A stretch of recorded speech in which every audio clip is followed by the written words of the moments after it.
Welcome back to Long Island Main Street News, where we're always bringing local community leaders, government and business leaders out to Long Island to hear their stories about the wonderful things they do. Today we're getting to a transportation leader who focuses on bicycle and pedestrian safety issues. His name is Dan Flanzig. He's an attorney with Flanzig and Flanzig. He's also on the New York Bicycling Coalition board for many years, and he's just been a great bike advocate. He's with us today. Hey, my friend. Thanks for having me. This is so much fun. I'm looking forward to doing this. Yeah. No, glad you're here. And I've just been watching you through the years. You've been a real voice of reason and a powerful public voice for the biking and also the pedestrian safety community. And we've worked together on complete street summits and advocacy. So I know about you. But tell me a little bit about your journey to kind of take this stuff on. Sure. I mean, it's not everybody does this in their day. Yeah. So. No, it's unique. I always say I'm very lucky that I get to actually put together my vocation and my recreational habits all in one little group. Right. So, when people always look at me, do you enjoy your work? Yeah, I'm very lucky that I get to do the two things together, both passions. And the way I found my way into what they call bike law or cycling law is, I had to work in a general personal injury practice, and our firm still is a general personal injury practice. We started to just focus more on cycling and pedestrian issues. Right. And I was living in Manhattan, riding with a lot of my friends, and unfortunately they were being involved in crashes. Right. And I realized that there was kind of a vacuum in that area of law for people who are really passionate and focused on representing cyclists. So it started with a couple of friends and moved on from there, and then we developed a website about 6 or 7 years ago, NewYorkBikeLawyers.com. That started to really drive the practice, and from there I started to enter into the advocacy world. I found the New York Bicycle Coalition one day just by Googling. They were up, what I at that time understood to be a group up in Albany that I now learned to be more statewide. But I reached out to them, connected with their executive director at the time, started doing some content for their website. And that was kind of my launch into the advocacy world. And then from there, connected with Bike New York, which I don't know if you're familiar with, but they are the largest bike education program in the country.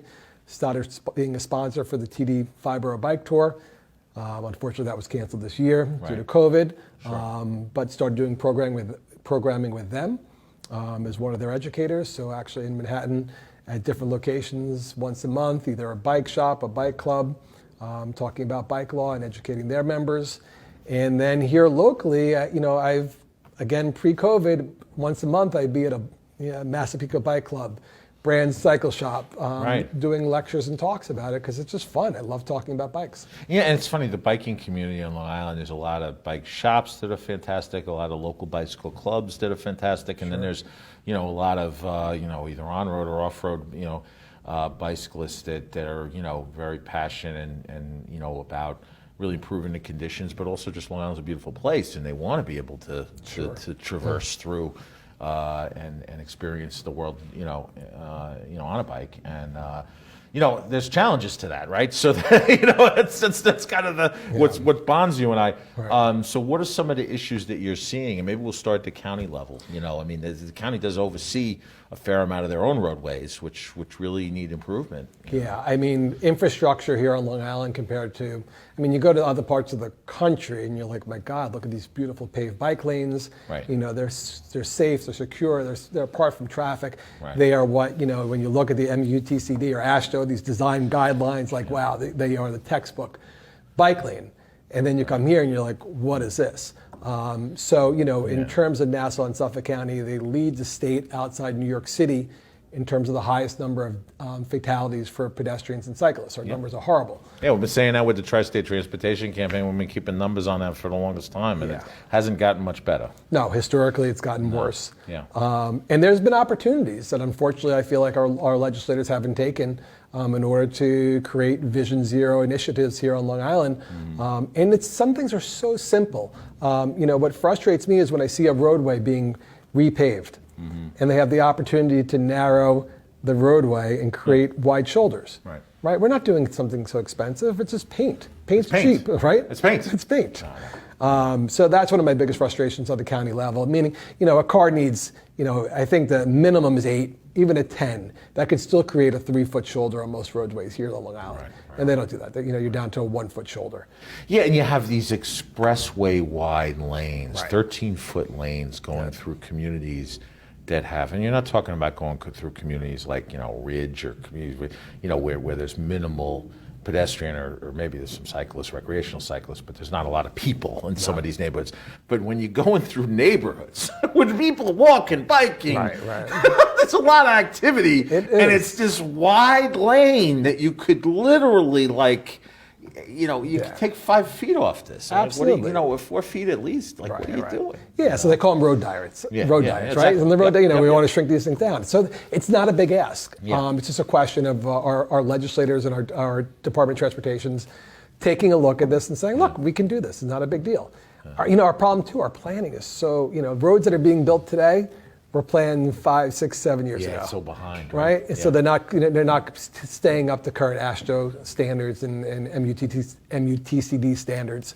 They're just not implementing Vision Zero. So, locally, what I'd love to see is really to have a good, solid, Suffolk County has a bike master plan. I do not believe Nassau has one. I'm not 100% sure. If they do, it's far from being implemented. No, they don't. Yeah, they don't. But you could argue that Nassau's got more traffic calming projects underway than Suffolk does. So it's like this, Suffolk has the plan, but then they're not really doing the projects. And then Nassau's doing some projects, but they don't have the plan. It's Yeah, and Suffolk Suffolk at least tries. They have some beautiful bike lanes. You go out to Stony Brook and you go out to that area, and there's 347 has a bike lane. You do see bike lanes. It's the only well, they place- have a little more land to work Yeah, with, too. true. Fair enough. Fair enough. But, Yeah. So locally, that's really the big issue. They have to get real. You can't open up Newsday you could open up Newsday every single morning, and you follow my Facebook. Yep. I post a fatality of either a cyclist or pedestrian. There was one last week. Somebody walking along the shoulder of the roadway with their bicycle, wasn't even riding. That's a big issue. It's an epidemic of hit and run crashes here on Long Island. Again, opening up Newsday every single morning, there's another hit and run crash, which to me is the most horrific and heinous these are offense. people's lives. Yeah. And it's needless. Yeah. And, it's speed, it's carelessness, but a lot of times it's design, back to your point of the road diet, but other treatments that can be used. And we've talked about this. Alyssa Kyles on our director of placemaking always puts out all forms of, traffic calming designs. And, we can control speed by design. Absolutely. And a whole series of treatments that are, significantly cheaper to the public than red light cameras. We know how that works. Right. So, they're 24/7 available. You literally can just get these speeds down. These are normative in other parts of the country. We got to get them embraced here. And there's a few examples. We've logged 40 traffic calming projects on Long Island. They're not a standard traffic calming, but at least they're attempts. Yeah. And we didn't have that 20 years ago. So there's been a lot of work done. Yeah, it's better. But it's still, we got a long way to go. Sure. So what can the state do? I know they've got a pedestrian action plan. They have and they've done some bike work too. So tell me where things are with the state. Yeah, again, everything always seems to come down to money. Yeah. So whenever you talk to the MPOs and about this stuff, they're like, well, we know we can do it, but our budget is not set for this. So I think a lot of it is just really getting the governor and making this a priority. Yeah. Right now, unfortunately, I think it's hard to get anything a priority other than getting this pandemic under control and the vaccines. Get the everything vaccines else. out. Yeah. Right. Everything else is going to fall second to that. But in terms of a statewide level, as New York Bicycle Coalition, we really are a statewide organization. My master thought about the NYBC, how it should operate is as we call it a spoke and hub type of situation. Yeah. So we're dealing with local advocates and then being a source for them or a resource for them to go to. But right now, we're looking at our 2021 legislative agenda right now. So one of our big pushes has been for the last 5 or 6 years has been a 3-foot law in New York State. So for your listeners who do not know, I just today checked, 33 states in this country currently have a 3-foot law, which is a law that requires motorists to pass a cyclist at a defined distance of no less than 3 feet. Pennsylvania has 4 feet. There's some other states that have graduated laws, so as the speed of the vehicle goes up, the distance. That makes sense. And there's even 3 states, and again, difficult to do here, but if there's a lane to the left in the same direction, they actually have to move over. Right, so the goal is to have that law passed. Currently, New York State has Vehicle and Traffic Law 1122A, which is a safe passing law, which requires a motorist to pass at a reasonably safe distance. Yeah, what does that mean? Right. We want to get rid of that, and we want to give it specific to 3 feet. And we've been working, as you know, working in Suffolk County. There's legislation there right now trying to get the county to pass a 3-foot law. And the hope is we get the county to do that. That becomes a springboard for the rest of the state, saying, look, it's very doable. Right. So, I'm not thrilled with Suffolk County and the reckless cycling bill that just got passed. Yeah, so explain that for folks. Yeah. Because folks don't understand. So the reckless cycling bill is really targeted, in theory, towards, I guess they say packs of folks, bicyclists that are maybe disturbing the peace. They'd be traveling around a car unsafely, right. or, harassing someone on the street, or, doing things that would otherwise be some kind of misdemeanor or something, right. in a targeted way. But for some reason, the legislation has this broad application. So Yes. maybe walk us through that. Yeah, so, look, it's a real issue, and I can't sit here as an advocate and say it's not a real issue. There are Right. groups of youths. There are jackasses everywhere. Yeah, let's be honest. Right. I mean, there's people who do strange things. And it happens in New York City, Right. and you see it in riding in groups up to Bruckner and, Right. and through Times Square, and there are groups around Long Island. These young kids who are riding in groups, and they're part of the fun is to film themselves to post on Instagram. Them riding towards a car and doing a wheelie and try to avoid them at the last minute.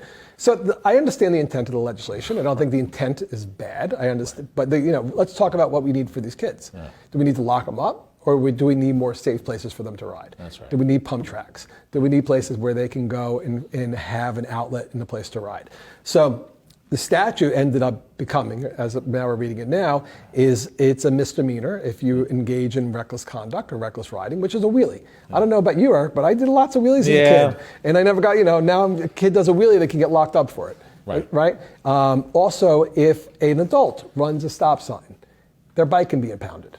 Right? One of the other elements is it's now illegal to ride a bicycle while intoxicated. Right. Now, this is the one where you got to tread carefully here. But what I don't like about the statute, and not encouraging people to get on their bikes and ride drunk, but the statute is on par with driving a vehicle while intoxicated. So, as far as I'm concerned, 1,000 pound vehicle versus exactly. So that was my argument. I'm like, look, at least make it not the same offense. Make it a summons, make it a ticket, not the same. So the legislation is really it needs to be amended. It needs at to the be very amended. least. It really should not have never passed. But that's my personal view. It's funny though. I talked to some community leaders, and particularly some that were closer to some senior citizens that we were connected to. Yeah. There really was this genuine place of fear of hitting kids, right? And they're seniors, they're driving, and as they're getting older in Long Island, you need to drive. They're anxious behind the wheel. So there's activity around them, and they're whether it be legitimate activity or not, there's just this nervousness. So I do believe that part of it came from a legitimate, substantive, principled place. I do. But whether or not, it should have been legislation, kettle of fish. And this, and what kills me too, and I'm waiting, they cite in the intent of the statute is because there have been incidents of people killed or injured. I don't know anybody killed or injured in reckless cycling. I mean, I'm not saying it's a good thing, but it's a fact in the statute that doesn't even exist. Yeah, and we're not spending airtime talking about, the deaths that are happening to pedestrians and bicyclists on Suffolk County roads. And, Suffolk County has a long history of whether it be, legislator Tom Barraga years ago saying don't bike, or walk, or don't leave the house, or whether you have, folks within DPW who've been joyfully hostile to bike and ped projects. You have a long history of not a lot of warmth towards walking and biking in Suffolk, and to have this added on to it's not friendly. So hopefully we can challenge them a little bit to step up their game. Yep. I think that's a good goal. Sure, absolutely. So hey, maybe hope on the federal level. Pete Buttigieg is talks the talk about walking, biking, and he's transportation secretary. Everything we hear so far, I wasn't privy to it, but I know Chuck Schumer had a Zoom call about 2 weeks ago with a lot of advocates. I don't know if you guys were on that call or not, but. We were invited, but but it sounds like they really want to move in the right direction, get funding coming back in, start to get complete streets funding, and really start to make some change. I mean, look, we could, 2020 saw a bike boom not Yep. just here in New York, but across the world. And people realize it's not just a hobby, but it's it's fun and it's a way to get around, and it offers so much more. And it was so great. I don't know about your neighborhood, but in March, there were people literally dragging their old grandparents' bike out of the garage, trying to pump up tires that haven't been pumped up in 20 years, just because it was an activity. Well, I was gonna ask you about 2020. So, I mean, we saw exactly what you're saying. Yeah. We saw more and more people biking, more and more people walking. Our downtowns were full of people, as far as just getting out on the public streets. I think there was a goal to get more public space where you're literally shutting down streets. Yeah. So the streets weren't necessarily just for cars anymore. They're for people, they're for biking, they're for walking, they're for outdoor dining, they're for, really a gathering sense, safely gathering, of course, social distance. Right. But it was like a whole new market was created for the things we care about. Yeah.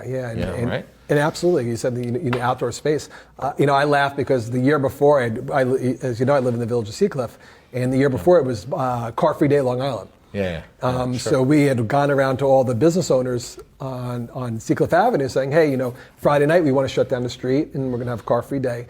And they were like, oh my God, really? Can't do that. How are people going to drive here? Right? Fast forward 1 year later, please shut down the street. Can we, we want to put our tables in the street. Right. Nice. So I think they really realized that, number one, taking away the parking in front of their business is not going to kill them, especially in small locations. You have such great places that you could bike into, in Farmingdale and Patchogue and you name it. And you have these great. You guys have done. They've created these wonderful villages that should be Mineola bike walk friendly areas that you're going to bike into. So I thought that was so funny amongst our store owners, that 360 turn on it, and it worked really well. We had great evenings in Seacliff. It was really, really wonderful. So tell me, we'll go back to 2020. Tell me, it's an important part of your work. Tell me about, we gave you a Smart Growth Award for this in Village of Seacliff, because I think people don't always know what they can do locally. You live in the Village of Seacliff. You got yourself involved, or maybe chairing a traffic safety committee. And then tell us some of the things you did there. I mean, this is just something someone could volunteer to do in their village or in their community and kind of grasp onto this. What did you do? Sure. So, I think the best event we've had, unfortunately didn't have it last year, but we had it 3 years in a row now, is Bike to School Day. Okay. So there's a National Bike to School Day. It occurs in May during Bike Month. And we were the only school in Nassau County that actually and did it. So we had almost, I would say, close to 75 kids and their parents. We had set up 2 locations within the village as a meetups point, and then we all biked to school together. Nice. The bike racks were overflown, overfilled. It was a great event. Nice. It takes some courage, obviously it takes a village who's going to be okay with it, and wonderful superintendent said, go ahead and do it, because everybody's afraid, God forbid, something bad happens, liability. Right. I'm like, it's a bike. Nobody's going to get hurt. We're all going to be okay doing this. Right. So that was one of the best events we did so far. I really love doing that. We've, we have what we call 18 trails now, which I had nothing to do with, but we've just created that. The village is, 200 plus years old, and there was these wonderful trails throughout the village. So they, a committee came out, they remarked the trails, they not only just marked them, they put down stone, they put down fencing, so you literally can find these trails through the woods, which is really fun, so making that place so much more walkable. Really working on some traffic calming issues, moving stop signs in certain locations, bumping out street corners so that it makes a safer line of sight. It's a really good village where our village administrator is progressive and willing to take on anything to do, in terms of making it a more walkable place. And it's unfortunate, it's not the easiest because it's elevation. It's not always the easiest place to walk. Right, it is. It is. But it's beautiful views, beautiful main streets, a lot of historic buildings.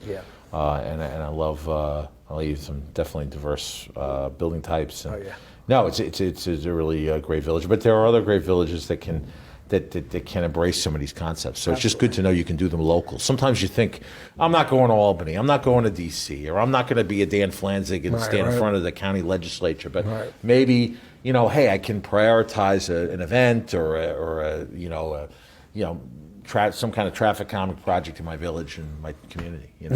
Totally. Anyone can jump in. So anyway, hey, let's get to 2021. What's on your punch list for this year? What do you want to accomplish? Sure. I mean, so one of the things is we saw this bike boom that occurred in 2020. And, the goal is this is going to stay. Yep. And hope this stays. I mean, people who never used their bike in the last 10, 15 years are now using their bike. A lot of people no longer want to use mass transit, obviously, due to the pandemic. They're biking to the train stations. So what do we want to see? We want to see better parking at train stations for people who want to, ride their bike. I mean, God, go to Long Beach. It's incredible how many people ride their bikes to the trains in Long Beach. Mineola, I mean, hopefully you can't park there anyway. So let's, bike. You have a couple garages. Bike into there. So I really want to see that continue on. I want to see both counties really take this time to really recognize the dangerous situation that exists for cyclists on the roads right now. Again, we're going to deal with an election year, so hopefully people will take it seriously. In terms of the work the New York Bicycle Coalition is doing, we want to continue with our push for 3-foot on the legislative agenda. My personal pet peeve or personal project is increasing penalties for hit and run, right? Because right now, it's you're better off fleeing if you're drunk. You're better off fleeing the scene and getting a penalty for leaving the scene of an accident. It's a lesser charge, and so we want to at least have that on par. Yeah. Right, with drunk driving. It's frightening. People can just go. Yeah. So that's going to be our big push for 2021. There's another push also. It's called the Idaho Stop. So we really trying to have people understand that although the laws apply to cyclists and cars equally, their place on the road is not always equal, right? Your 6,000-pound car versus a bike. So the Idaho Stop allows cyclists to treat a stop sign as a yield sign, right? And the advantage to that is that it actually allows you to get ahead of a car. You get ahead. So you're in the line of sight. So that's on the legislative agenda for 2021.